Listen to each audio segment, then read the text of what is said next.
agency. We're doing it again. It's Church for Atheists once again. Those of you who like Hellfire Agency because of our true crime content. What true crime content? I don't know what you're talking about. That was a long time ago. But we are here talking Church for Atheists again because I had a great conversation about 2 weeks ago with Rob Lauer, a Reform Mormon who was very generous to come on my program and talk about the question, hey, what would a coming out ceremony look like for gay people? And this is a guy who is a published playwright, big staple in the Mormon theater community, who left the Mormon church when he discovered that he was when he came out as gay, basically. And so I'm like, great, that's a guy I need to talk to, because this arguably white, arguably passively white, arguably cishet guy cannot be making everybody's rituals, especially gay rituals. And I told him, I made a joke about like, oh, if I had to make the ritual, you'd have 4 Chippendale dancers carrying an actual closet, Ark of the Covenant style, in dancing into the sanctuary while everybody sings "It's Raining Men." So it shouldn't be me; it should be somebody else.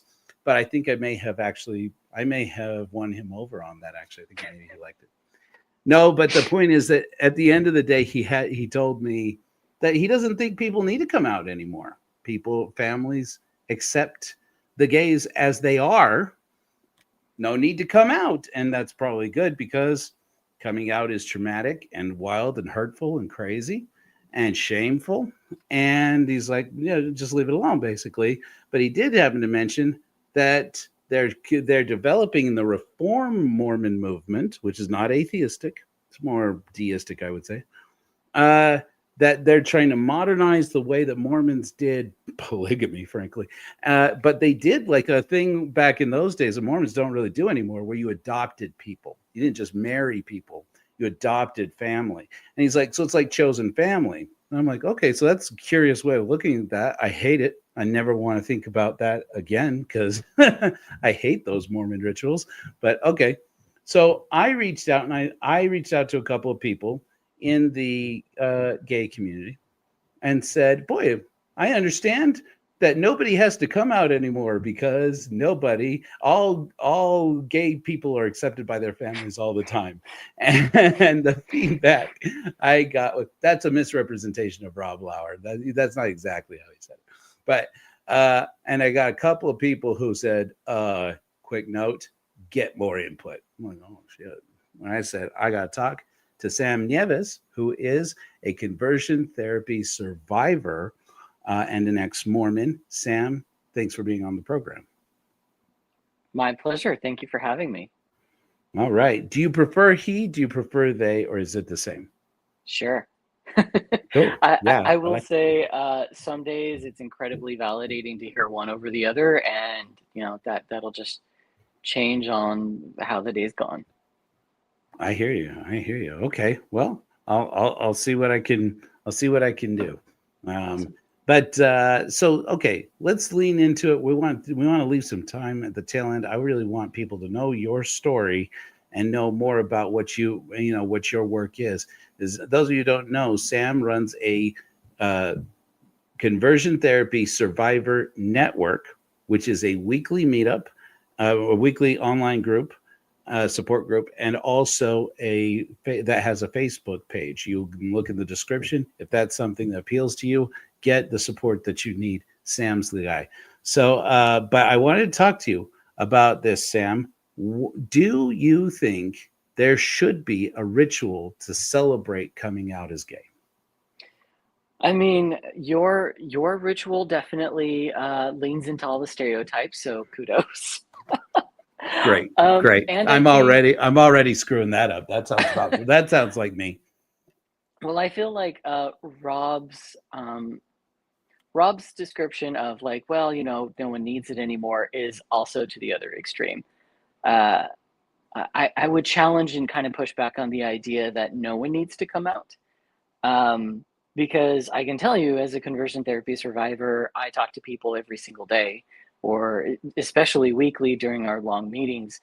That was a very painful part of our life. In many ways, it felt like a rite of passage because we were done lying. And I feel like it's It's not as easy to say yes or no. It's more of a for who and how would it look like and why. I think that's the more important question of who would need it, what would it mean to them, and why are we doing it for them in such a way that it could be affirming. I think that's the more accurate question. And I think when I asked, I was pretty sure of the answers that I would be getting, but when I asked my friends on Facebook, of which you got to read their responses, yeah, there is a very wide variety of ideas about what that would mean. Mhm. And I don't know. I guess the biggest thing that I wanted to counter when I was listening to your previous interview, I love that that person that Rob has talked with youth who didn't think that it was a problem and were fine coming out. And I would like to counter with when conversion therapy was being criminalized in England. On my TikTok channel, I had a DM from a young woman who was pleading me, please tell me what was conversion therapy like because I want it to work for me. So I can definitely tell you there are still people, still teens who are living in such environments that they want to change. And the idea that I'm sorry, you can't change, you actually do need to accept yourself is hard for a lot of people's world. So absolutely yes, coming out is life changing and for many of us deeply, deeply needed to celebrate because it's extremely hard. Wow. Wow. Tell me this. That strikes me onto a whole question. I have all this. That's why I don't prepare these interviews too hard because you tell me what I need to know, what I need to ask. So, do you think that, especially young gay people who would still, or from conservative backgrounds, family values backgrounds, even, whatever that loaded term, um, is it important for them to see other people coming out? I mean, does that give them inspiration to say, you know what, maybe I could just come out and just be myself? Um, yes and no. I mean, I will tell you a big reason why I didn't come out until I did and did go to conversion therapy is because it wasn't safe. It was not safe whatsoever. And when I chose to stop conversion therapy, I lost everything and was financially completely on my own and definitely knew what it was like to not eat. Right. So, Mhm. a- and I think that's kind of what some of the comments were trying to point to about this question in general. I remember a very specific comment from my friend Rob Arnell, where he tried to highlight that coming out for every individual queer person is an issue of safety and Mhm. safety first. And so for many of us, it can almost hurt to see people go through something that you wish you could have yourself, but no, you can't. And so if you're in the closet, you got to decorate that closet. And using his imagery was beautiful to say like coming out is just such a personal thing for so many people. And I will say, yeah, I mean, seeing people come out gave me the message while I was in conversion therapy that don't you forget there are people who are saying what you're putting yourself through is not necessary. There is light at the end of the tunnel. And so yes, it's important, and also, just like I think everything that we're talking about, it's absolutely not an easy answer. It's incredibly complex. Mhm. So what I'm hearing from you is that it's especially important that whatever comes out of this, if there is a ceremony, if there is a ritual, that it is individualized, that it is customized to the individual person and their situation. Is that about right? 100%. I was thinking about Rob's suggestion of adoption, and I thought that was interesting because I'll be honest, I have heard that as arguments for ways that the church can eventually be accepting of everyone, including people like me and my husband, who are both ex-Mormons. Um, Mm. and just a little side note, when I was listening to an affirming Mormon talk, I remember someone saying, I believe one day that the church will allow, queer couples to be able to get married in the temple. And here I was listening on TikTok and I started to cry, not knowing that that's what my inner child needed. Because when I was 14 and a devout Mormon who was in love with his best friend, you bet I imagined the rest of our lives together. And the idea of marrying him in the temple was a dream that I would have loved to have happened. But of course, I couldn't have that, right? And so, absolutely, yes, I do think it's important to have those images, and it does need to be individualized. And I do see the idea of adoption, but the other part of me was like, do people know about the problematic history of adoption in general? Like, if you talk to the adoption community, you're not going to hear a lot of positive, like, yes, do this adoption ceremony. It's only good in the adoption world, right? Right. So again, it's like, it's complex. What could this involve? What would it mean and why? So for me, I was thinking just for the people who it would be beneficial for. Why? And I can tell you that when I lost everything by choosing to come out, it would have been wonderful if I could have had something more like a community welcome ceremony, where maybe other queer people could have said, I see you, I believe you, I believe you when you say that you're one of us, and we welcome you. And I can tell you that one of the reasons I came out is because a gay guy hugged me, and I was right in the middle of conversion therapy. My emotions were deadened. I was trying to be what I thought a straight guy was, which is no emotions inside, and only wanted to bang girls type of thing. And I was trying to be that. It was not working too well, but that's what I wanted. And then this gay guy hugs me, and suddenly, like, everything lights up and I feel human again. And so I was thinking, if there was any type of ceremony, I think it would be some type of, like, maybe blankets with the rainbow flag, or maybe if you're trans and that's your entrance into the queer community, maybe it's a blanket with the queer flag, with the trans flag, right? And how wonderful would it be if some type of way your own community said, we see you, we believe you, we welcome you, because that right there is an entrance to your chosen family, because so many times we feel like we don't have any. And that's the type of person that I think would need that ceremony. It's interesting you would say that you say that. I like this blanket idea. This has really got me. This is a really good thought. I was thinking about this, chosen family thing, which of course brings up to me Rob's suggestion that maybe we should bring in the adoption thing. Yeah, I hate that. But chosen family, on the other hand, in the ex-Mormon world, we have this concept. I talked about chosen family as an ex-Mormon before anybody told me, oh yeah, just like, anybody had said, like, in the gay community, a chosen family. And I was like, oh, the gay community has this concept of the chosen family. They're Yes. like, where do you think you got this from? I'm like, I thought this was our thing. But trans people have the same thing, that they have chosen family. Of course, it's another part of the queer community. But I think it's important to distinguish those. I mean, they're both part of a larger movement, but a lot of gay people and trans people, gay is not trans and trans is not gay, right? They're separate people with different kinds of needs, I think. And yet this is a thing that unites us. And the ex-evangelicals must have the same thing. The ex-Jehovah's Witnesses must be in the same place, because especially then, I've been talking to some ex-Jehovah's Witnesses about possibly coming on. And I've got an big ex-evangelical that may come on to the program just next week for Christmas. And I tell you, the rejection that some of these people experience with leaving Christianity behind, leaving their churches behind, it's like it is such a common thing. And so I was thinking about that with this concept of, some people say that to have a gay ritual or a trans ritual is not inclusive because it's just for them and it doesn't normalize what they're going through.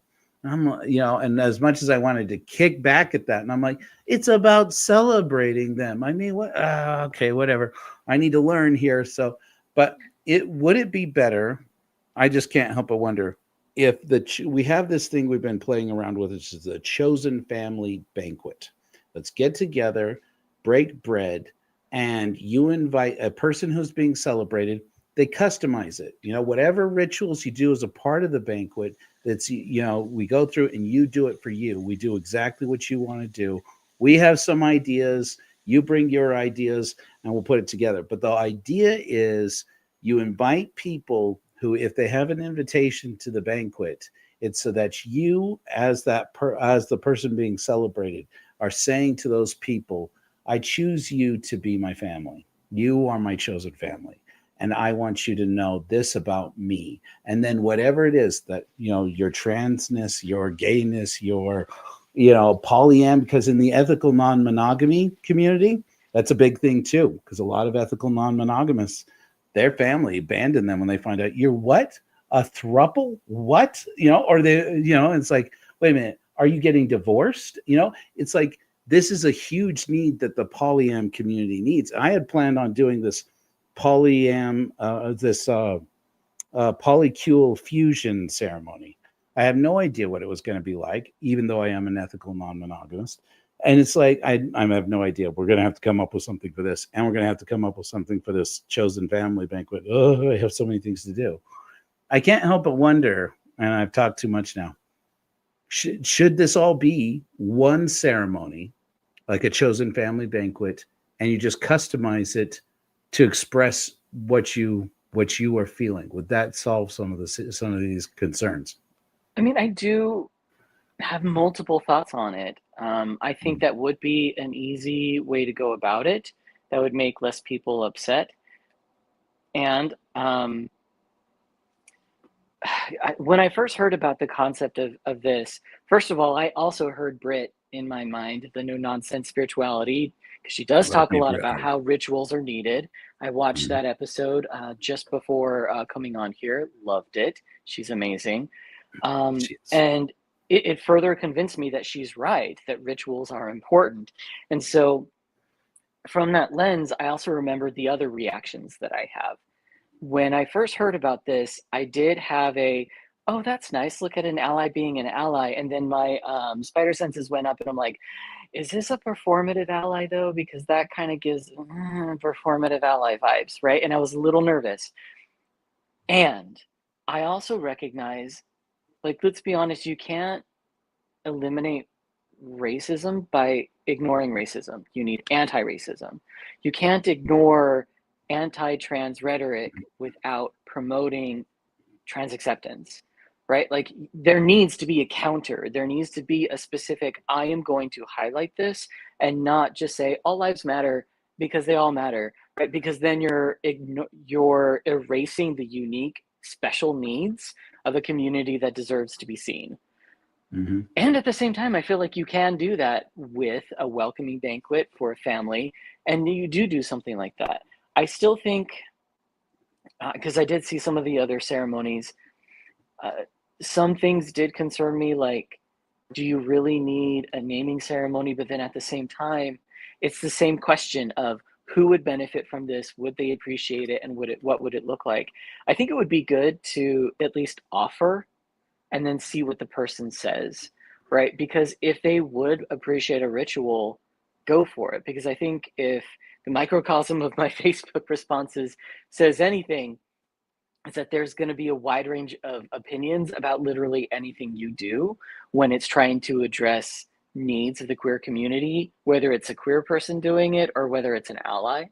And so what matters is that we try to be as inclusive as possible, but also recognize that we're not a monolith and address the needs of the individual first, and try to make sure that we include everyone. For instance, I try to avoid language specifically about gay, because I feel like that really narrows down to one specific experience within the queer umbrella. And I feel like there are so many other voices that have lessons for us to learn. And when we only say gay, then we ignore all the other things that can happen. And we forget that you can be gay and trans. You can be gay and trans and non-sexual or asexual, right? Like, you can have multiple identities all at once, all at the same time. And so I wish I could answer it and say, yes, go ahead, or no, that's problematic. Because I think at the end of the day, it depends on the person and what their needs are. And maybe just offer, hey, here's some thoughts we have. Here's some rituals we were thinking of doing. How's that sound to you? And see where it goes from there. I love it. Okay. All right. So here's some thoughts. And you really got me thinking here. Because this is why it's so important to talk to people who know what they're freaking talking about.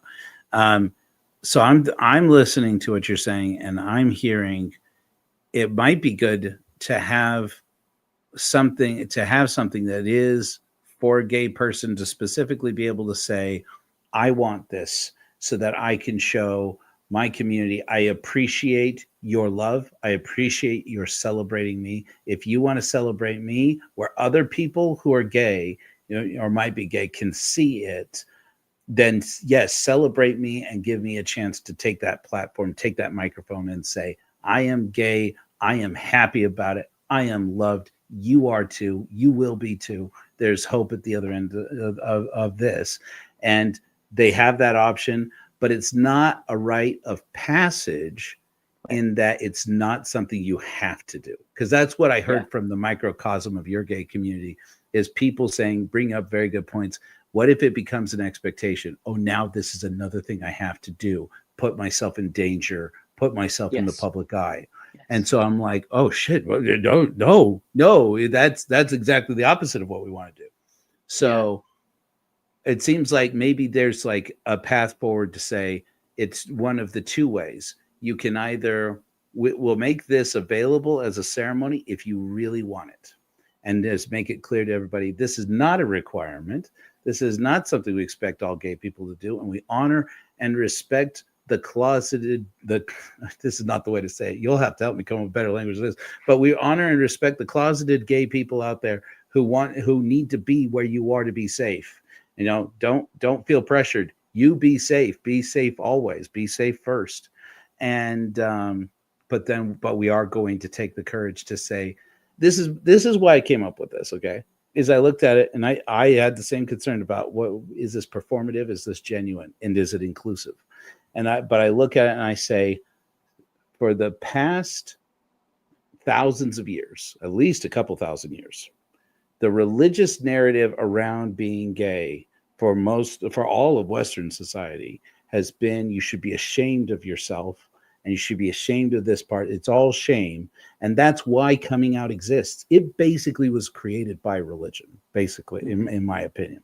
And I look at it and I say, if a church for atheists is going to be the opposite, is going to move it forward into the new century, it's to say, take it all the way back from shame and put it around exactly the opposite and say, not shamed, celebrated, loved and celebrated as you are. Put it out there for everyone to see and say, we celebrate this person's gayness. And that was my idea. And then, so of course I was surprised to hear, this feedback, but the more that I hear it, whether it's on your Facebook page or talking to Rob, is that it was about safety. And I was like, well, shit, I definitely want people to be safe. So maybe it's best if there was a ceremony, one ceremony that's specifically for this, but then you have in the chosen family banquet a way to integrate the ceremony into the banquet and say, this is about the chosen family, and maybe create it. Maybe that one isn't public or isn't with the whole congregation. Maybe that one's just with the chosen family where it's safe and it's a safe space for somebody to come out and do it that way to people that they trust. Is that maybe the way to go for? Okay. I think so, because I was also thinking of multiple examples too, like what even is a baptism, right? Like for when we were Mormon, you're this 8-year-old kid who's been told it's your choice, but you better do it, basically, right? Like when you boil it down, all these rituals are about community and welcoming in this new person. You're one of ours now, here's something that we value. And then I went directly to the words of the baptism that I remembered performing, right? Like, baptizing in the name of those things. And it represents washing away of sins. It's very short. It's very simple. And that's why I was thinking, how wonderful would it be if the point is to say, you're one of us, right? And if someone needs, like, I was even thinking, like, can you imagine when you were just leaving the church, like you talked with Britt about having like a funeral for the God that you lose. And you talked about having a ritual for celebrating the end of a divorce, right? Like we're celebrating changes, significant life events. And can you imagine the pain when you were just leaving Mormonism? How wonderful it could have been to have a ritual where other ex-Mormons say, we see you, we believe you, and we welcome you. How wonderful would that have been to have a salve to that pain, to be like, at least I know who my people are.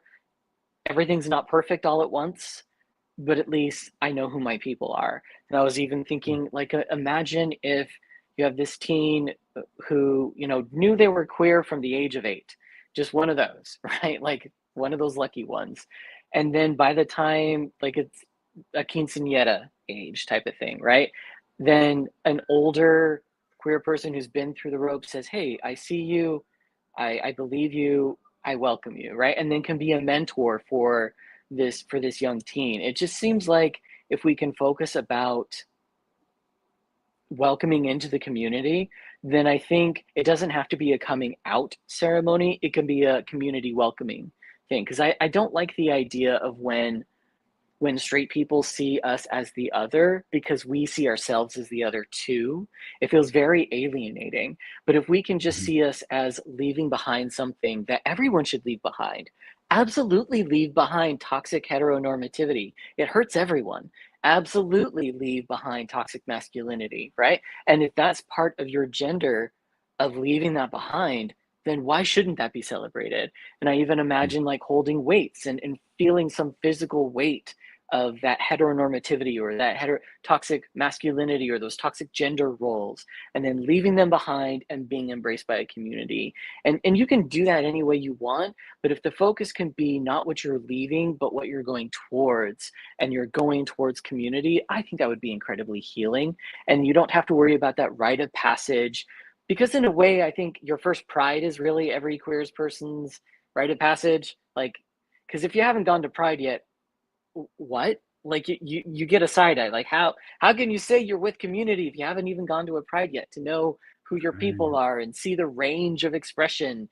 You know, you've got cops, you have people in BDSM, like it runs the gamut, right? So if Right. you haven't gone to pride yet, I feel like that's our ritual. That really is ours. But if you're Mhm. trying to counter the narrative of toxic heteronormativity led by the church, I think this is a great way to do it. Mm.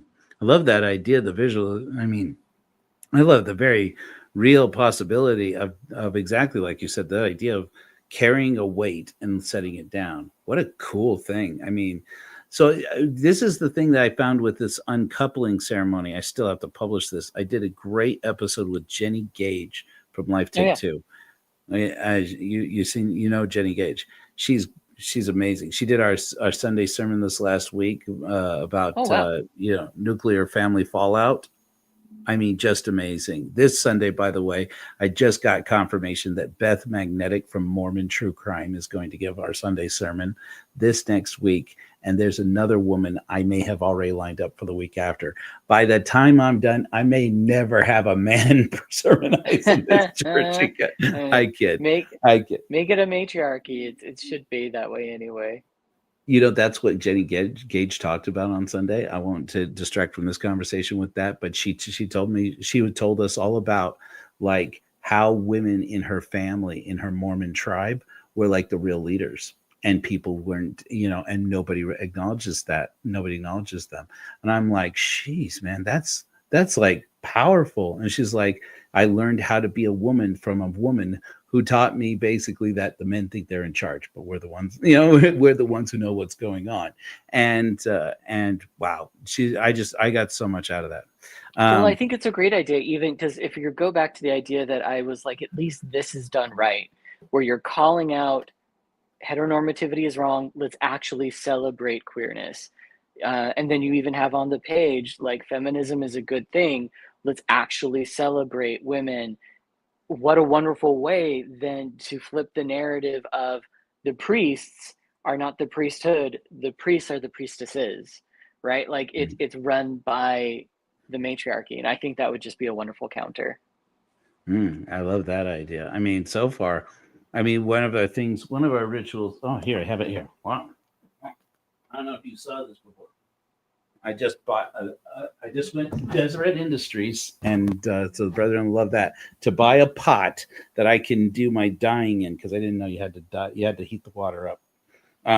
But we have these. We call them the Korihor stole, and it's Okay. wider at here, so that you can wear it like a hood. You can wear it over your headphones, and then, but it's a stole that you can also wear it like while you're doing a ceremony. But Hmm. so luminaries who are our missionary force, they don't have to be members of the church. They can, and they can go out and be ordained to be officiants for weddings, do any of these ceremonies. Basically, any ceremony of the Church of Korihor the luminaries can do. All they have to do is want to do it, number one, pass a criminal background check, and be fingerprinted so that we can, if it turns out that you're a sneaky fucker, we can just turn you over to the law enforcement. And then, but what'll happen is that when we have our symposium where all of the clergy in the church will receive training and will invite people out to do events. Like, I would love to get Britt Hartley to speak at one of these events and just teach us like those spiritual director secrets, you know what I'm saying? I mean, that'd be like amazing. But what'll happen is they'll bring their natural colored stoles, and those who decide to go into and get called into the heralds, which is my order, the administrative and spiritual leader, official representatives and employees of the church, they will dye their stole charcoal gray and then put it on. And then at the end, I'll put it on them. And then those who get elected to the directors, they'll dye it, which at this point we've got a wine color we're going to go with. So at this point, though, I've been doing more matching what colors we're going to use for dresses than for suits, because more women are interested in where this church is going right now than men. Cool. And I'm like, I did not expect that to happen. So I'm looking at this and I'm going, I want this space to be so affirming for gay people. I want, and I can't help, I heard something you said. This is gonna be weird. Okay. I heard something you said about a mentor, okay, an older gay person. I know a few people in the gay community here in Utah, because my aunt was a pretty big fixture here in Utah, and she's a lesbian in that community, and I have a few contacts in that community who all talk to me about, in the gay community, when you're going to come out, it's super important to know, especially an older gay person who has been through it and can be your vision of the future and say, you can do this. You don't have to be scared. I went through it. Yes, I know it's scary, but I'm so glad I did it. That's like a huge thing. Now, the reason why I say it's controversial, I want your opinion on this. Of course, the religious community is going to say they're promoting gayness. Mm-hmm. Yeah. Mm-hmm. And so, well, that's the other way of saying it, basically. And it's like, on the one side, I go, you're going to get blamed for it either way. So you might as well do whatever needs to be done and either not think about that or lean into it and say, we're not grooming them, we're preparing them because they're going to need to know. Because another thing, and I know I'm talking too much, Sam, I'm so sorry. I interviewed a gay guy, okay, who told me this, and I'll never forget it. He said, gay Mormons not coming out he was a nurse as well. And he said, are so damned dangerous. He said, because they not only don't know how to talk about being gay and sex with being gay, they go out and they experiment with strangers and nobody has a sex safety talk with them.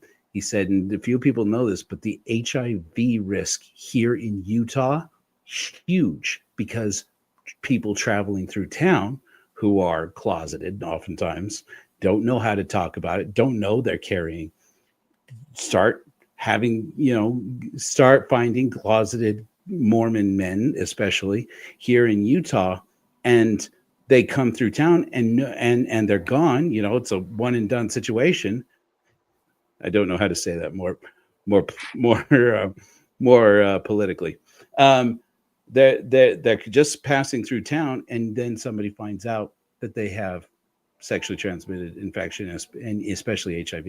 And I'm like, are you kidding me right now? He's like, no. I'm like, so somebody just happens to get into a brief relationship or even just a one-time encounter with somebody here in Utah in this modern age and has HIV. And the guy looked at me and said, you're talking to one right now. And I was like, are you kidding me? He's like, no. He's like, nobody told me I was supposed to say, when was the last time you were checked?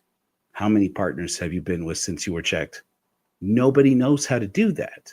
And he said, that's why it's so important.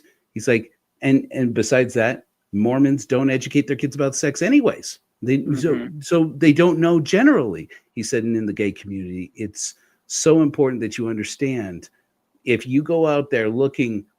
He's like, because apparently there's like a bathroom at a park in Salt Lake City that's just known. Yes. Right. You've heard it. And there's like, he said there was a time period at the gym at BYU in the men's gymnasium that's just known. If you're in the showers, then Not it's surprised. right. Exactly. You grew up in Provo. You know what I'm talking about. Well, I don't know if you know specifically about that, but you're not surprised. Yeah. So I'm looking, I'm like, to have a healthy, protective, safe relationship with an older person in the gay community as a mentor who can say, listen, this is what you need to know. Boom, boom, boom, boom. Is that maybe a part of, if not the ritual, I mean, probably not a part of the ritual, but a part of like a ministry? Because that's what I'm hearing. Yes, we don't want to otherize anybody, but it's almost like you need a ministry of gay people who are like, this is a safe space to ask questions. You can just ask me. I am the person you can just text. And what if I do this, or what if I do that? What if I want, how am I to prepare for this phase? What if my parents do this? What if my family doesn't accept this? Is there a ministry there, I guess is what I'm asking. Absolutely. And to the response of like, oh, what if they say this? If I were to live my life according to what straight religious people wanted, I would have stayed in conversion therapy. So fuck that. Yeah, like mentors are needed. And I wish that the nurse would have also reminded you that not only is there a dearth of queer, healthy mentorship, there's also a lack of people. If you think of the certain demographic of gay men that we lost due to the AIDS crisis, there is a dearth of role models just because we lost them. And so for my demographic specifically, yeah, there were no role models for me. Who were my role models? Like Just Jack 2000, right? Like that's what I knew, just the stereotypes. And so I was the stereotype because I didn't know any other way to authentically be me. And then the only other examples I could think of were Queer as Folk, where it was not authentically me with lots and lots of hookups. Have I been around the block? Sure, but I was doing that because that was the script that I was given, not because I authentically wanted it.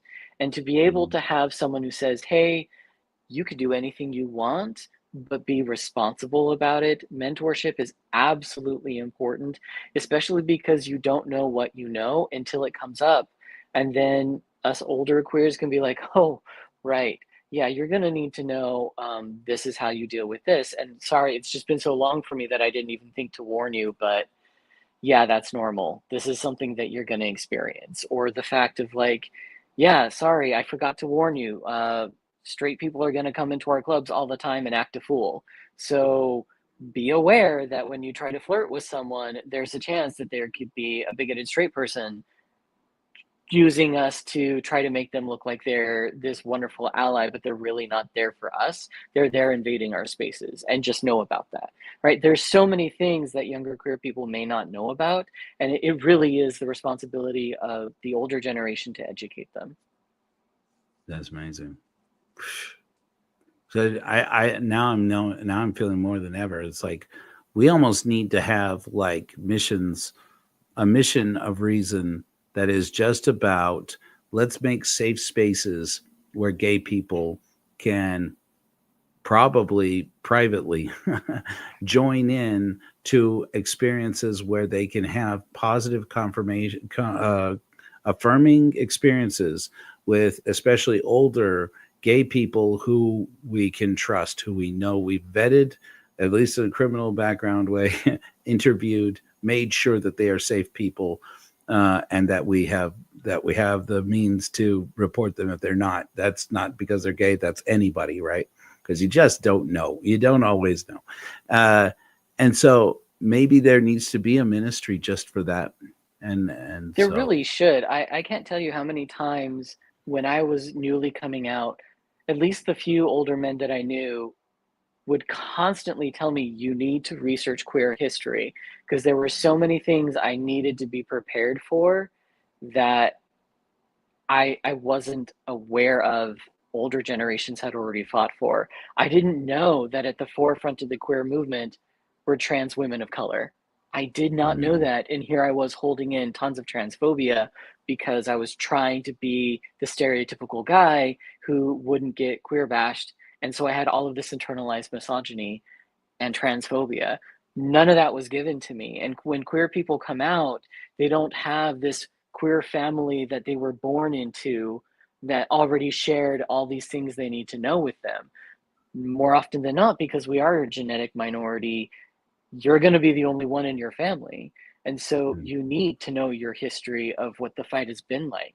Who's carried the torch? What's it been like? Why is the gay community like it is now? Why do we have the problems we have? Why do we have the internal fighting the way that we do?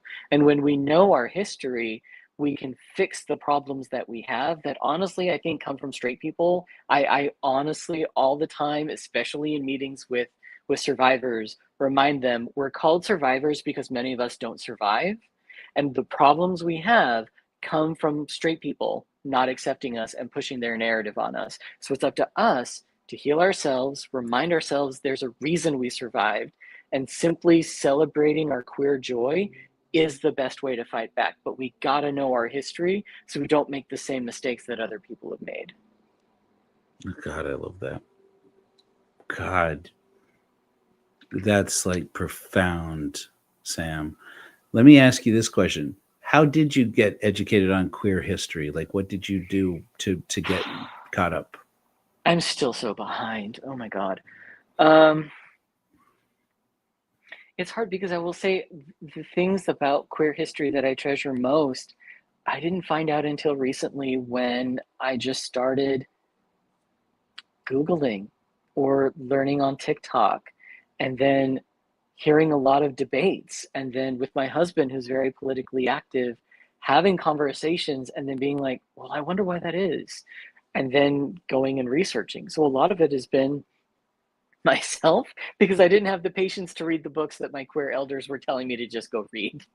Right. Right. And so now, I guess for me, the best thing that I've been learning is the importance of queer joy. And so I've been reading a lot of queer novels, which have been extremely healing. And then little anecdotes will come in the books that I'm reading, and I'm like, what was that? Who was Marsha P. Johnson? Right? And then I'll go research, and I'll be like, this queer, like James Baldwin, who knew that he was this wonderful, not just Black advocate, but a queer Black man, right? Like, and then Yeah. these people that I've heard of before and liked, I don't just like them now, they're family for me now. And so it just changes the whole dynamic. Mm. Let me ask you this, because reading books, that's another thing though, because it's like even in like the ex-Mormon space, in the atheist space, oh, you have to read this, you have to read that, you have to read that. Not everybody reads. I mean, I'm not saying they can't, but not a lot of people read a lot. And so it seems to me like art can be a very powerful medium for this, especially film, TikToks, short videos, things like this. And one of the missions that we're planning to start in the Church of Core Horrors, they're missions of patronage, and where we are going to go and sponsor people like creators who are creating content and need money, frankly, so that they can do what they're doing. As a filmmaker, as a failed filmmaker, I can tell you the biggest hurdle I had was coming up with money to make things. And if I had been a nonprofit organization, I could have raised it so much better. Now there are nonprofits that you can go to and approach and blah blah blah, but it's not easy to get to do. And so I'm like looking at this, I'm like, maybe what we need is to sponsor some people in the gay community to become luminaries who what they do is to get paid to make TikToks, make shorts, make videos, make websites, paintings, whatever it is, write novels, and just make the gay community, make people aware of gay history. I mean, is that something? I mean, maybe that's part of the ministry. Maybe that is part of this mission. What do you think? Yeah, and those queer content creators are already there. I'm thinking Erin in the Morning, where she talks about trans rights and what's happening with politics and how that's affecting them. And I'm thinking of Pink Manta Ray, this amazing guy, this amazing guy who's trans, and I love him especially because he has a similar degree to me in cognitive psychology. I think he got his from Harvard or something like that. But like those queer creators are already there. It's just hard because information about them are just disseminated word to word, and Yeah, word of mouth. mouth to mouth, right? And so it's by word of mouth. That's the phrase. Yeah. And so it's hard because I know that they're already out there and I've seen them sometimes. It's just hard to get them where they need to go in the way that it Yeah. needs to happen, because like you said, yeah, it's a lot of money that you need, and a lot of time and a lot of energy. Hmm. Maybe part of it then, I'm hearing what you're saying, and I'm thinking to myself, maybe what we need to do is to go to some of these existing creators and say, look, you just keep doing what you're doing, and we will sponsor advertising for you and get advertising out there so that you get to the audience that you need. Do you think that would be something that would be beneficial, that people would be interested in? Yeah, absolutely. Okay. See, these are the reason why we have these conversations. I want to talk a little bit about you and what you've done here and what you're doing with this with the Conversion Therapy Survivor Network. Sam, is there anything else about this topic that you had wanted to cover that we haven't talked about? I'm looking at my notes. I love that Britt said, it's less important to say whether your religion is true. It's more important, what does your religion do for people? Which is why I Mm. love that you're trying to think of rituals. I think that's fantastic. Um, there was a comment that I think we already addressed, just the idea of like getting your driver's license is a rite of passage. A life and death situation that involves your safety should not be. And I like that. I think that's accurate, but I think we covered all of those really well. Great, great. Sam, tell me about, one of the interesting things I learned from you is how people in the Mormon community who grow up gay and go to conversion therapy. I had this idea in my head that it is all parents who, coming down on you saying, you're going to go and get straight. You're going to figure out your place and with the measure of your creation, blah, blah, blah. But a lot of people in the gay community, especially in religious communities like Mormonism, put themselves through it, frankly. Correct. I mean, is that your experience, or tell me about your experience with that? Yeah. So, and it's not my organization. I'm just one of many facilitators. I'm just one of the loudest. Okay. In our organization, we try to use the research term SOGICE, and it stands for Sexual Orientation and Gender Identity Change Efforts. So SOGICE, and the reason we go by that is because conversion therapy can look like so many things, but the most important part of it is that it's trying to make efforts to change who you are, and that can't change because you are who you are. And that's why it's harmful, because they're trying to change something unchangeable. And so it becomes this cycle of, well, I guess I'm not changing, so there must be something wrong with what I'm doing. I must be an especially bad person. And because we use that, that means, yes, there are parents who are sending their kids to camps. Yes, there are those stories. Yes, people are still being sent to psych wards. There are people who come to a group who have been through electroshock therapy, vomit therapy, hospitalization, all in an attempt to force them to change. And there's also what we would call conversion therapy adjacent practices. For instance, I would say the Mormon Handbook. I have it written down because I want anyone to know. The Mormon Handbook 38.6.23 is a specific policy that says if you're trans, you can't participate. You have to detransition in order to be a full-fledged member of the Church of Jesus Christ of Latter-day Saints. And even though there's no one specifically saying, hey, trans person, you need to change, the policy is. And the policy in and of itself is a form of conversion therapy. That's sojourn right there.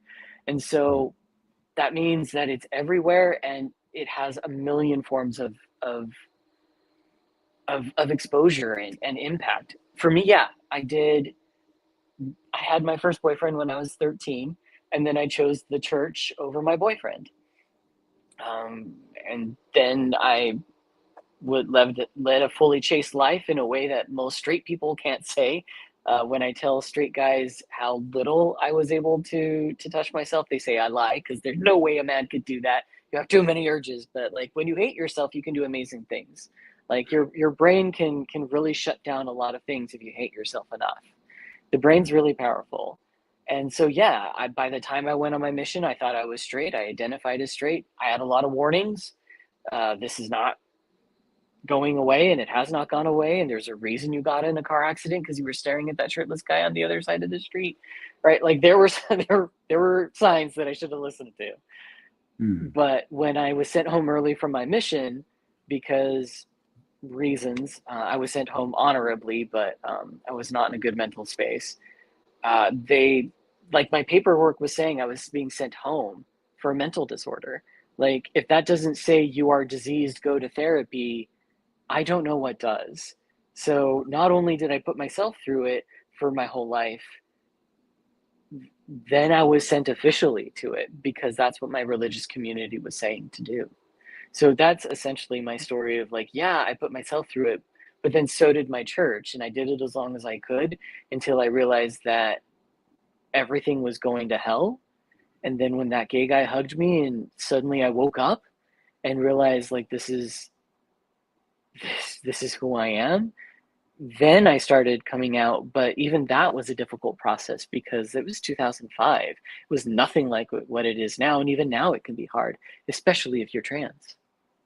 I'm so glad that you are talking about being inclusive of trans people and their experience. I had this conversation last week, with a live conversation like this one, with a new creator named Jules Treasures. We talked about her transition, and whether or not there should be a ritual for trans people, which I was calling the Aurora, because I love Latin names, and Aurora means dawn in Latin. And she's the one who turned me on to this. She's like, in the trans community, butterflies and transformation, the butterfly and the chrysalis. She says that's like huge. I said, oh, should we call this a chrysalis instead of an aurora? And she's like, oh, I love that. And I was like, see, this is why you talk to people who know what they're talking about. But okay, so here's my question for you, because it came up for me. And if you're like, that's nothing to do with me, just move on. Cool. Do you remember Boyd K. Packer's little factory talk? Did you get the 2 young men only pamphlet and all that and that story? I did. Yeah. Yeah, that was deeply damaging. Yeah, same. And I am arguably straight. And I mean, but of course you hear straight guys talking about it. I don't feel like there's enough talking about how it damaged gay guys. Because like I remember when I read the 2 Young Men Only pamphlet. Those of you at home, 2 Young Men Only was a pamphlet you got, particularly if you confessed to your bishop that you masturbated. And I remember my bishop asking me specifically, what do you mean? And had me describe to him what I did with the bra and panty section of the Mervyn's catalog. And when I was like, I can't, you just have to guess. I don't know it's the same as everybody. And he's like, nobody else is doing that. Not in this congregation. I can tell you that. It's a judge in Israel. Nobody's doing that in our congregation. And this guy was an old cattle rancher who had a tick. We would ask you personal questions, and his eye would. My brother made a big joke about it after he was interviewed to become a deacon, and he's like, I don't know why the bishop has to wink at me while he asks me if I play with my personal pieces.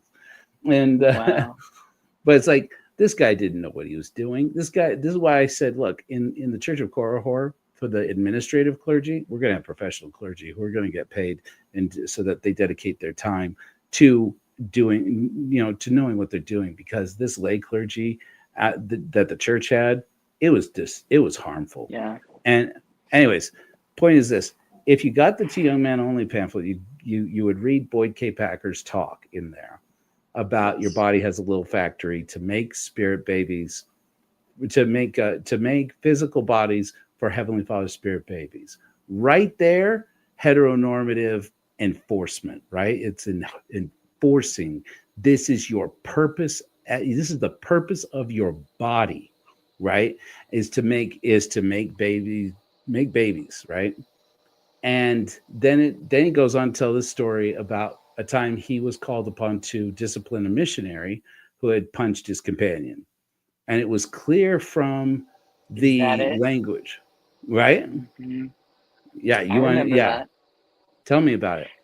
Well, here's the thing. Like, I'm not unique in remembering where when I first started getting beatings because I'm gay. So, like, and I was 7. So here's this prophet who I love and adore. I have given up my boyfriend. I have been fully chaste. I have done everything right. And here was this prophet saying that if I dare mess up even once, I deserve to be beat. Right, And this is from a prophet. And right. so imagine what it's like to be this closeted gay guy who's trying to convince himself that he's straight.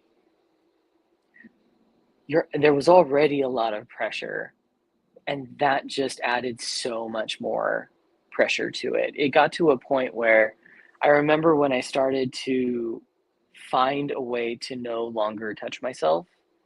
I had finally gotten good at it, but then I started having wet dreams.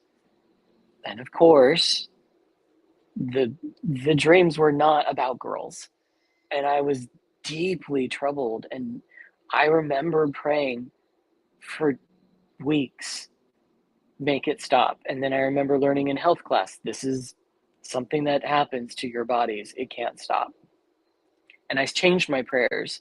If this is a physical thing that has to happen, please don't let me remember what I'm dreaming about, because I can't handle the guilt of waking up in the morning and knowing that I just dreamt of touching my best friend and being in his arms.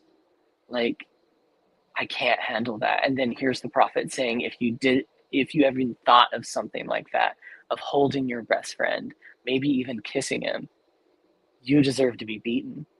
That's Mm-hmm. of course I put myself through conversion therapy. Yeah. What other option did I have? Did you feel threatened? It was the threat of violence. I mean, it was. Listen, you've been beat because you deserve to be beat for being how you are. You don't change it. We're going to beat it out of you once you go on your mission. I mean, how did you feel going on your mission with that story going on, knocking around in your head? Um, yeah, I mean, the threat of violence has been there since I was 7, so it was nothing new. It was just added pressure. It was just one more person on the list who was Mm-hmm. willing to beat me up if I didn't Was a change. prophet of God, an apostle, prophet, seer, and revelator. Who in the story he says, Elder, it's better that you punch your companion, basically because his companion came on to him. And he says it's better you had done it than that apostle of the Lord had done it. I mean, for me, I remember reading it and hearing it and thinking, he just said he would beat us. He would beat us if it was one of us, right? To And add context, this is why I was sent home, because an elder exposed himself to me and tried to get me to be with him. And I did not punch him. I just sat there on the couch asking him to please stop. And it destroyed me mentally. I suffered mental health issues for probably a decade, because here I was experiencing a form of sexual assault. And because of the scripture, if you desired, it's just as bad as you did it. Now here I was being told that I just broke the law of chastity, even though I had told him no repeatedly. So yeah, it completely fucked me up. So yeah, that talk did a lot of damage, and I had forgotten it for a long time until BJ the Lamanite did a TikTok about it, and then I remembered that section, and I remembered sitting down on that hard chair that was really cold and uncomfortable with my stepfather sitting next to me, looking up at the prophet and him saying I deserved to get beat. So that was not fun. Oh my gosh. Well, I'm sorry. I'm sorry if I triggered anything for you there, Sam. I mean, I I hadn't mean, made which that can Trump connection, on me. but I did now. So Sorry. another page for my memoir. Thank you. I hadn't put those two things together, but this is just part of my healing process of connecting dots that I wasn't allowing myself to connect. So thank you. Are you okay? Oh yeah, trust. This is Okay. this is child's play for what we do every week. Okay. Good. But I mean, as a kid who, you know, stole the bra and panties section, so at least I was stealing the right gender. I mean, it's so weird to even say that, but I mean, it was there. I mean, it was a different thing. And hey, Diamond Dave thing and Maven, thank you so much for being on the show, guys, for being in the comment section there. I love me some Maven Brody. She's so great. She got a great channel, by the way. Everybody out there, when we choose, you got to go follow it. She's going to be putting out more content on there. It's great, and we need more people in that space. But is that there was a you know. I've told this story before because it's the intro to my series about Ted Bundy. Because I had gone to hear Cleon Skousen speak when I was 14, and he showed us. You remember Cleon Skousen? Oh no, okay, he was a big deal. If you were a Mormon, if you were a Peter Priesthood Mormon kid in the 90s, you knew Cleon Skousen. I heard him speak, and I was so excited. And what he did is he showed us the last interview between James C. Dobson and Ted Bundy the night before Bundy was executed, in which he basically said, you guys think I'm such a monster, and now I have to be executed for it. But all I did was everything that happened to me was because he picked out Playboy magazines from his neighbor's trash cans when he was a kid. Yeah. And then it became, and James C. Dobson, he played that guy like a fiddle. I've heard people, there's some prominent person who said that the last victim of Ted Bundy was James C. Dobson, because he just, oh yes, oh my God, blah, blah, blah, blah, blah. This is the focus on the family guy. Remember back in the day, we used to hear like freaking Ezra Taft Benson lauding, focus on the family and their and the importance. It's like, oh my gosh, these guys, they were the worst. Anyways. Yeah, Dobson was heavily involved in my conversion therapy because a lot of what Dobson did with another figure who's Joseph Nicolosi. Those are two really infamous names in the conversion therapy survivor community, because they created theories that just spread like a wildfire. And unfortunately, they're still being taught, which is unfortunate because like if you even listen with half an ear of like critical racism, you'll be able to hear how racist it is, because he says that they taught that you become gay when you have an overbearing mother and an absentee or quiet father. And I would love to challenge them to say that to a Latina mom who has to do everything. And I value my life, so I don't talk back to my mom, right? Because by their logic, like every Latino boy with a mom who tells you what you need to do and there is no questioning her would be gay, right? And so the logic isn't even that's all of us. That's every single one of us. Yeah, but their logic wasn't logicking, right? But because that perfectly matched my family, of course that meant that that's what happened to me, and I was broken because of that.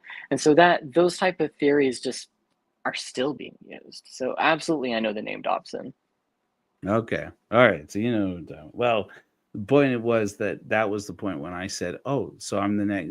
Ted Bundy said, look, you have your kids looking at things in the checkout lane, softcore porn, in the checkout lane at the store, and you're making them Ted Bundys now. Then they go home and find HBO being piped into the house. And so, and that then they get not only the nudity, but they get the violence. And he's like, you're making the next Ted Bundy's. And I'm sitting there like, Wow. my parents have cable. I know what my mom has Red Book magazines in the magazine. Oh my wow. God, I'm the next Ted Bundy.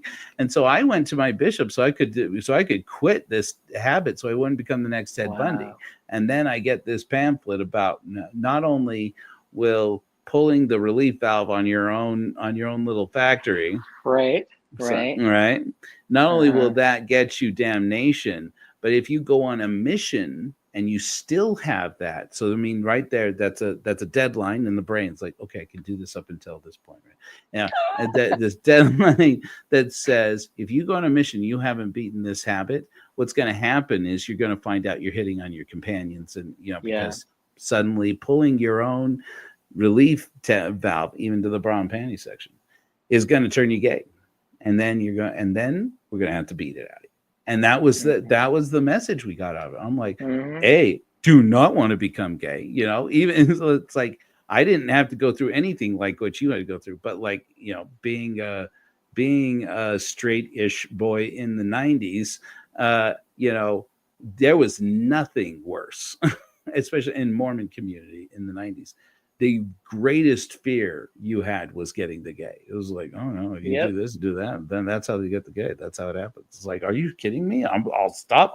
I'll stop. And it's like there's so much inherent violence in the way we were brought up in this, and then the mission was a big part of it. It's like, of course, how could it not be? You shower with men when you're a missionary. You live with men when you're a missionary, right? And nobody. Okay, so I never heard. Maybe you can correct. Maybe you can tell me that that's a thing for you in your experience. I never once heard, unless you're gay, don't go on a mission if you're gay. It was just kind of. It was just an understanding. You had to quit. Just quit being it. When I was in the MTC, I did notice that I was getting attracted because it got harder and harder to shower, and my showers had to keep being faster and faster and shorter, and then eventually just not when they shower type of thing. I went to a therapist at the MTC, and he definitely knew there were other people with my problem. So that was, I believe, my first exposure to conversion therapy was at the MTC. So they know about it. Did he try to convince you to, think about going home, not going out to the field, or what? How'd that go? It's hard. I don't have a lot of memories on that one. I just know from my journals that I did see a therapist. The only thing I clearly, without a doubt, remember is the end of the session. After he had made me feel like I was a pedophile, he asked me, how do you feel about what you did when you were 13 with the other boy? And I said, I hated myself.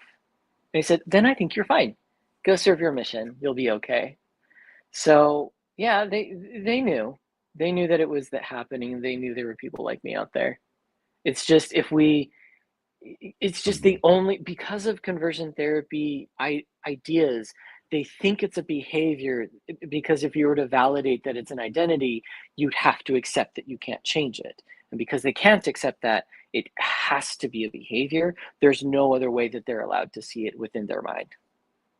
Right. I had a really hard time being an Exmo and hearing that. Who was it? There was I think it was Brad Wilcox. I don't know if you remember, who did that whole, there was that whole push about gay people should stay in the church, and they should count on God's grace. And people were lauding it as if it was, oh my gosh, this is a major step forward for the church. Be gay, but just rely on God's grace. And it was like this whole movement. And I was, I became, I'm going to be blunt with you, I became toxic at that point. I became the toxic ex-Mormon who came out and said, bullshit. Don't do that. That's wrong. This is just another way of abusing people. And I started calling out people directly. I'm like, don't do that shit, and don't tell people to do that. And I became a little bit toxic. I'll own it.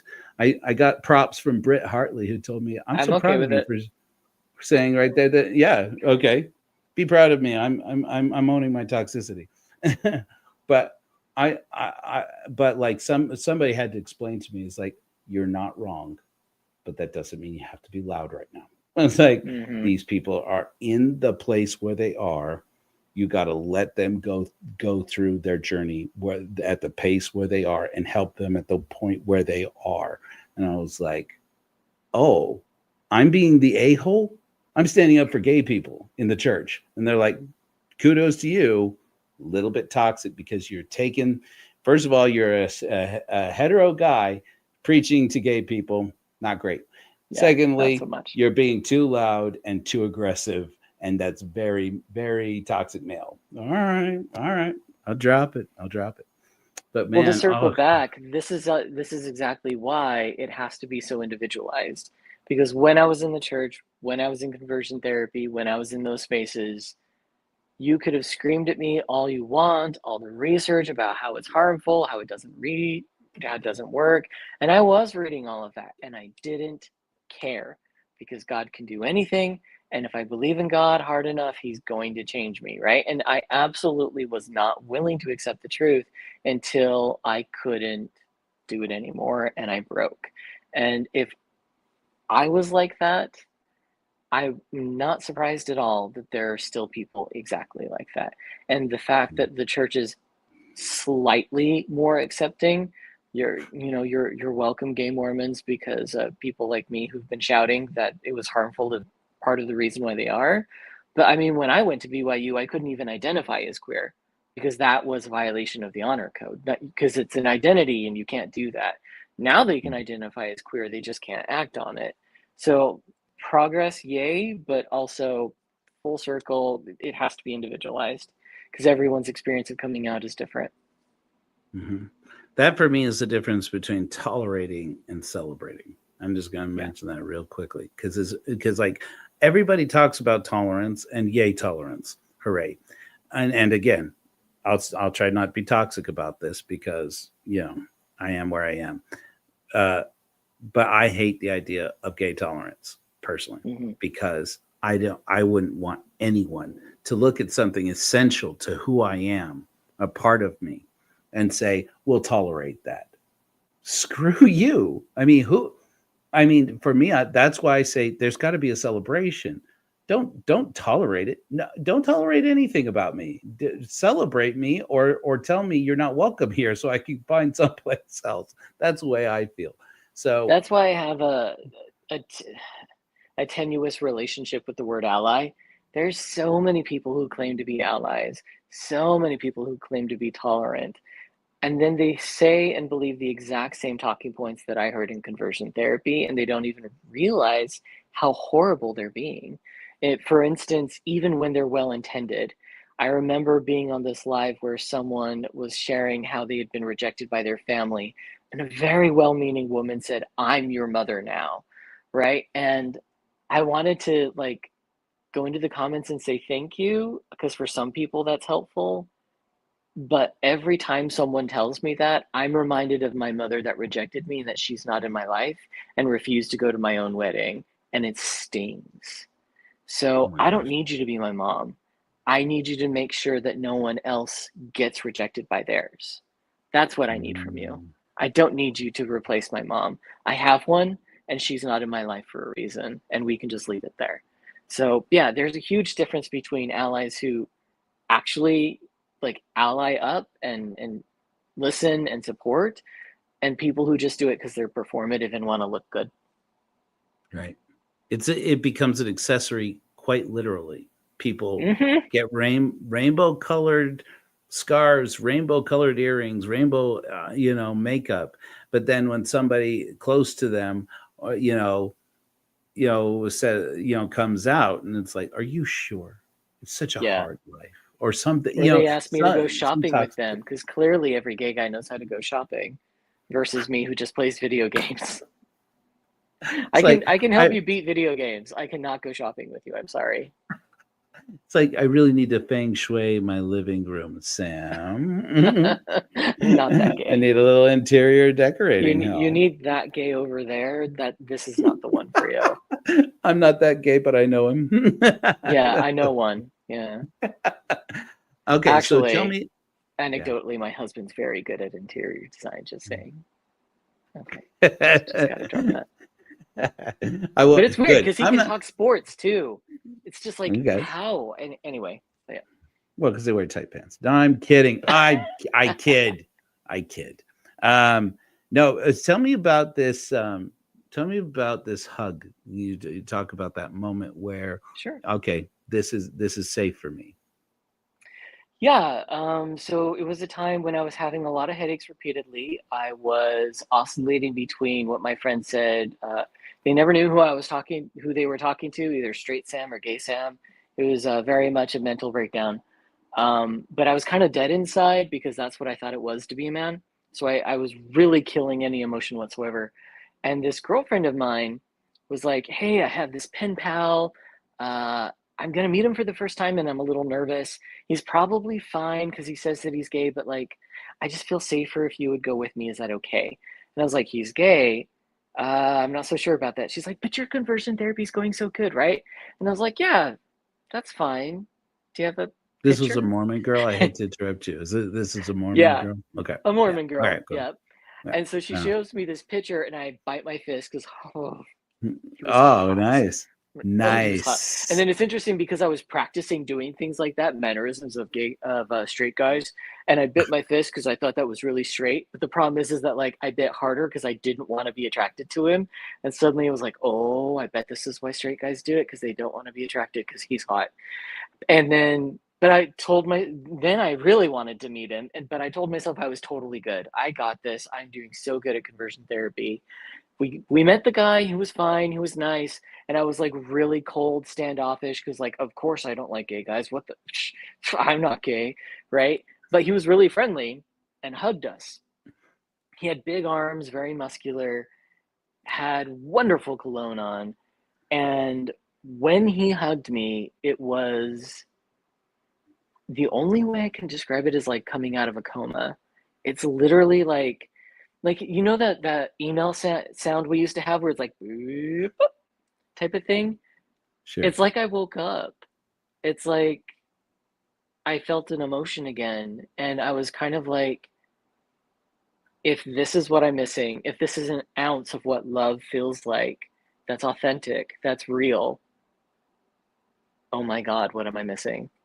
And I had been nervous because I had seen some of the success stories where a very clearly lesbian woman marries a very clearly gay guy, and they're a success story. Yay!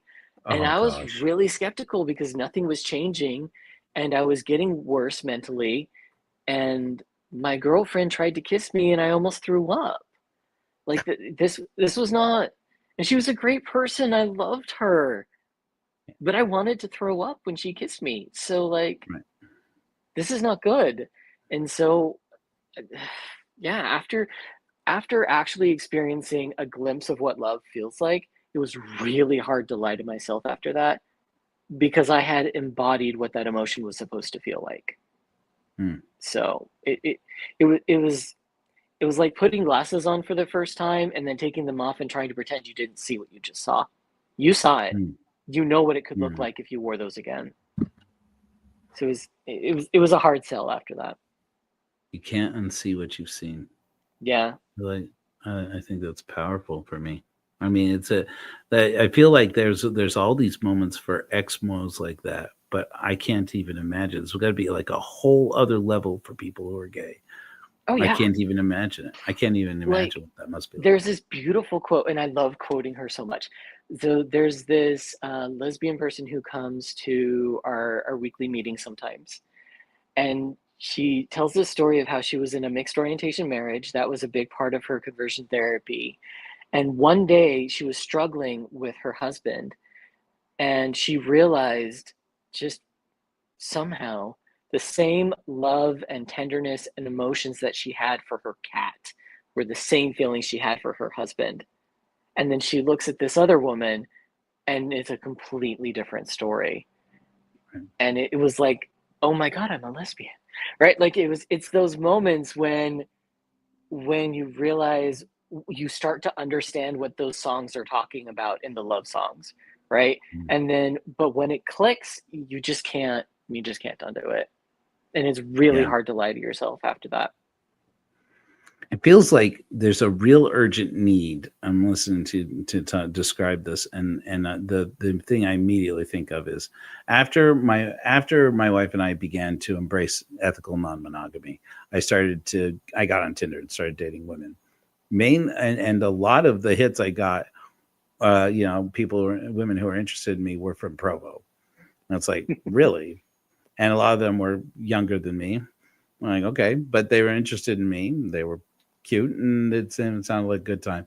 And right away, I had 3 relationships, like ongoing relationships at different points of time, in turns, with young women, younger than me, and not like young women, but internet, be gentle. I'm not saying anything like that, but women in their late 20s, early 30s, and who had been married to a gay guy, like this story again and again, married to a gay guy for a year, got pregnant, had a baby, and then as soon as the baby is born, husband tells her, I can't do this, and he's like, I gotta be my authentic self. Comes out to his wife, and now she's home single with a baby and with a whole lot of trauma in her head, emotional trauma about, am I not attractive to men? Do I not, am I ever going to be attractive to men? I mean, am I the kind of girl that, a gay guy is attracted to because they see me like, and all of this is going on in their head. And I'm sitting here like, nobody told.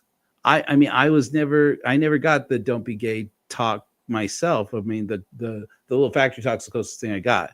But I guarantee you, nobody says to young men in the church, if you do this and you marry a girl, you are going to break her heart and destroy her life. Nobody says that to them.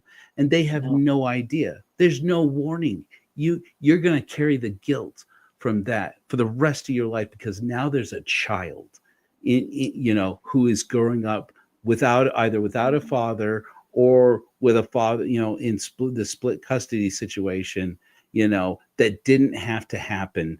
And that woman has all these brokenhearted feelings, and you did it. And it's like, you had the best of intentions, but it's like this is this place where these good intentions burn good people. And it's just, it's heartbreaking. I definitely was told in conversion therapy, all of us were told in conversion therapy. I remember going to a big group that's now been disbanded legally. They told us, don't tell your wives, don't tell your girlfriends, never tell them what you're struggling with. Keep it a secret from them. And I have to say, another reason why I didn't go through with it and did leave once I had that hug is because I had seen countless men go to those support groups who were, I think, like in their 50s and 60s, had the kids, had the wives, and their lives were miserable. They were going to Sex Anonymous, Sexaholics groups, this support group, that support group, these medications, that medications. Every time they would come to group, their lives were miserable. And I saw that and I heard their stories of how much they hated their wives and how they used to be best friends. And I saw my future if I didn't figure this out real quick. And that's another reason why I was like, the fact that I liked this hug is a danger to my future marriage. And if I can't find a way to experience it and see why being gay is so horrible, it's always going to be that carrot on a stick that I can't have, and I will want it, and I will absolutely cheat on my wife. I knew it was going to happen. It was in the cards, and it kept happening to every other guy who was there, who was an older man who had done what the church had told them to do. So yeah, no one is telling us that you're going to have these consequences. They're telling you the opposite. They're like those people who are in conversion therapy organizations who tout their wife as this token trophy wife and their kids, and they try to prop up and say, see, I beat it, so can you. And then after they've destroyed lives, and literally people have killed themselves because of the words that these people have taught, they come out later and say, oops, well, it never worked. It didn't work for anyone. I was lying to myself the whole time. And to others, please forgive me. Right? Like, and it keeps happening over and over and over again. And I didn't even have that knowledge behind me, but it was kind of obvious it was happening, because like, let's be honest, someone who's like as effeminate as effeminate can be, married to a butch lesbian, is not a success story to me. It's a joke. We know why you're married, and it's not because you fell in love, and because love transcends orientation. And it can, but that's not what that is. That is not a couple who just found each other and just happened to fall in love despite their orientations, because sexuality is fluid. That's not what that was. That's absolutely not what that was. Mhm. And even a relationship, even if that relationship were healthy, promoting it, advertising it as normal and as a success story isn't necessarily helping, and it's like, I mean, we all remember, I mean, uh, maybe they had hoped they'd lived this down, but there was this Josh Weed situation. Remember Josh I Weed? actually know him personally. Okay. He's a great guy. And I did follow him, and I knew exactly what he was going through. And he's the one person that I do respect, because he was Yeah. honest the whole time. He and his wife were saying, this is what works for us. We are not telling you to do this yourselves. Look at all the things we have to go through, and it's very difficult. And Mhm. and so actually, when one of my good friends said, I'm dating someone and I'm nervous if you're going to be mad at me for this. And he's like, it's Josh Weed. I was like, oh, he's like one of the good ones. Like, I feel bad for him and I disagreed with him, but at least he wasn't lying about it, because that's what we were told to do. Mm. We were Mhm. told to lie. And at Mhm. least he was being ethical about his choice. Right. I remember that when he came, when they announced that they were separating and or divorcing at the time. And I remember thinking, my gosh, we're watching this live and so public. It's got to be so hard for them. But at the same time, they'd kind of signed up for it. They were kind of like opinion Kind leaders, of. And you Yeah. can't deny that the church used them because they That's what loved I'm the saying. story that they were teaching. And it's the That's same what thing I'm with saying. detransitioners. There's this valid experience of the rare person who thinks they might be trans, realizes that they're not, and detransitions. Very slow minority, but the alt-right loves it because it feeds into their narrative. And then they Right. use them and abuse them, despite the fact that the person who detransitioned did not sign up for that. So Mhm. absolutely, yeah, the organizations will abuse their stories for sure. And it exposes part of the problem with these Hmm. organizations with the right wing is that, Hmm. like, on the one side they'll be like, this is less than like 1% of the population who are trans. It's like, that of one number, Hmm. and it's like, but then as soon as there's like 1% of the 1% are the detransitioners, for them it's the ones that they want to move up to the top of the Yep. list. You see, they don't even have to be in the 1% of people who are experiencing this.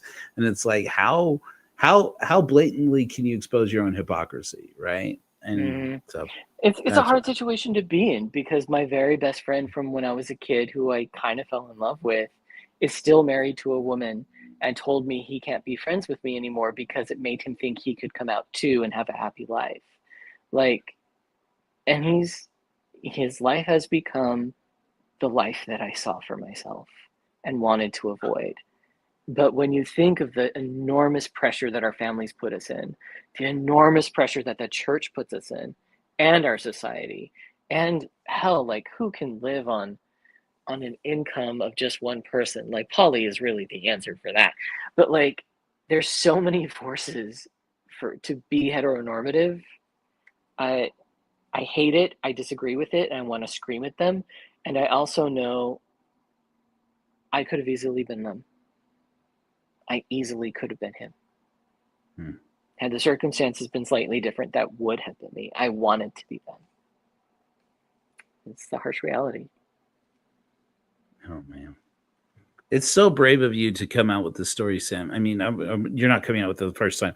I'm just saying, this is the first time I get to say it to you. For you to live authentically and to be exposed, I've only gotten a glimpse from being around, being adjacent to gay and trans people both, that of seeing how homophobes and transphobes come in out of the woodwork. I mean, it's like they and boldly, and I just look at somebody and go, how do you just deal with that on? I mean, like, if it was God believers coming in on my atheist content, I'm like, oh yeah, I can hitch slap the hell out of this, right? But it's like that's a whole different thing than somebody attacking you for being gay. And so to be vulnerable like this for me is a superpower for you. I mean, I can't tell you enough about how impressed I am that you're able to do this. Uh-oh. I I I pushed you. I pushed you in the wrong direction there, Sam. Are you okay? Oh, we lost Sam. I hope I didn't upset him. No, I think he lost his connection. We'll see if we'll get him back here in a minute. Oh, there he is. I think. You Yeah. with us there, Sam? So Oh, sorry. your internet Um, connection lost. I'm like, crap. What did I say? Sorry, an alarm went off and I was Oh, afraid that it would. you're I thought funny. I stopped it. I won't take up too much of your time with this, but I did have one quick question I wanted to ask you before we finish up because Yeah. I've loved this conversation. I feel like I've learned so much from it. I've already got plenty of ideas on how we're going to change this going forward. I really hope that you will continue to be in contact with me so I can throw the ideas at you and say, Sam, help us out here. Give us some Happy ideas to. for this. Boom, boom, boom. I would love it. I don't know exactly how to put this, so I'm just gonna like put it and like if it's a little bit toxic, just please forgive me because that's me. I fail, and Brett Hartley told me that I can. You're welcome, Brett Hartley. I can fail and fail forward here. How can I communicate into the gay community that we want missionaries, luminaries, we call them, who are gay and who will help with this ministry without feeling tokenized? Is that the way to say it? I don't know how to say it other than that. I don't want anybody to feel like, oh no, we're going to bring you in and make you part of our token and how we're so much better than the God churches. But the fact of the matter is, we don't have time to waste on communicating to gay people. If you ever wanted to be a part of something exciting like what we're doing here, you are welcome here. We want you. Mm-hmm. I think the thing that I'm constantly getting back to as far as when do I know an ally is not tokenizing me, and I think it's when they're consistently showing up. When they consistently show that they're listening, when they consistently show that they get me as a person rather than me as a gay person. Like gay just happens to be part of who I am, and obviously it colors a big part of my life and it is an important identity. It doesn't define me as the only part of my life, and it's not the stereotypes. So I would say just be constant and consistent in saying that you need people, and also consistently drop, especially if you're queer, because representation is absolutely important and we believe in queer mentorship. I would even suggest using just the term queer. I know that older queers such as myself have a very difficult relationship with that word. It did take me a long time to be like, you know what, fine, let's reclaim it. Let's do it. And I know a lot of people still have problems with it, but I think as a whole, a lot of the community have accepted that that is an umbrella term, because there are so many of our LGBTQIA 2 plus 2S plus people who are erased just by saying gay, when all of those experiences are extremely valid and not heard enough. And let's even go back to the term sojice, because so many people have so many different identities and so many intersectional identities. Sojice is happening everywhere. And so I think it's important to be consistent and broad in saying this is needed, especially if you're queer, because we believe in queer mentorship. And it can be as simple as that, because then we're not being targeted and being like, hey, shiny queer person, I need you. It's saying, hey, we need you, especially if you're queer, because we understand your voice matters. Then you're just adding the cherry on the top to say, hey, we acknowledge your identity as something valuable, but we're not going to say this because you are queer, hey, I need you, I need you, I need you type of thing. So those are my Gotcha. thoughts on that. Got you. So if I'm hearing you correctly, and so you can correct me and tell me, Joe, that wasn't it at all. What I'm hearing from you is get as broad of an audience as you can speak to, not people looking for people who specifically who are gay or queer, and then do the normal messaging, but drop when you do the point about we need people. Drop in there as constantly as possible, especially queer people, because we need people who are role models and who will help us with this ministry to help, especially younger queer people, to be safe and comfortable and to be able to have a home here. I think it's that last part. That last part matters a lot, because I can't tell you how many times I feel tokenized and fetishized, honestly, when people are like, especially diversity, minorities. And I'm like, do I want to be your diversity hire? No, I don't. No, thank you. Right. But if they say it in such a way that it's like, well, no, we actually understand you bring value because of your diversity, because of your difference of life experiences. We know you add value. And that's a totally different vibe than just like, oh my God, you're so different. Let's make you our diversity hire. That's so cool. Right. Like we can tell the difference. We know when we're being othered and fetishized. That's not fun. Yeah. And frankly, it's what the right does. I don't know if you remember that whole, oh boy, am I going to say a person's name? Well, they do it. Okay. There was that whole Jubilee episode with Timber and John Dolan. Do you remember this situation? It was so but it's like, he's active in conversion therapy, right? No, I mean, I knew that, and I didn't know that. I didn't know that, but I know. Watch it again, and I swear every other word is a dog whistle for conversion therapy. Like every other word. So, like, yeah, I didn't even have to research him, although I did. Like, I didn't even have to know he's involved. Okay. And he is. And we hope that he finds his way out. I do, sincerely. I hope he finds his way out and that he does it in a safe way. I hope that he does it in a way that does as little harm.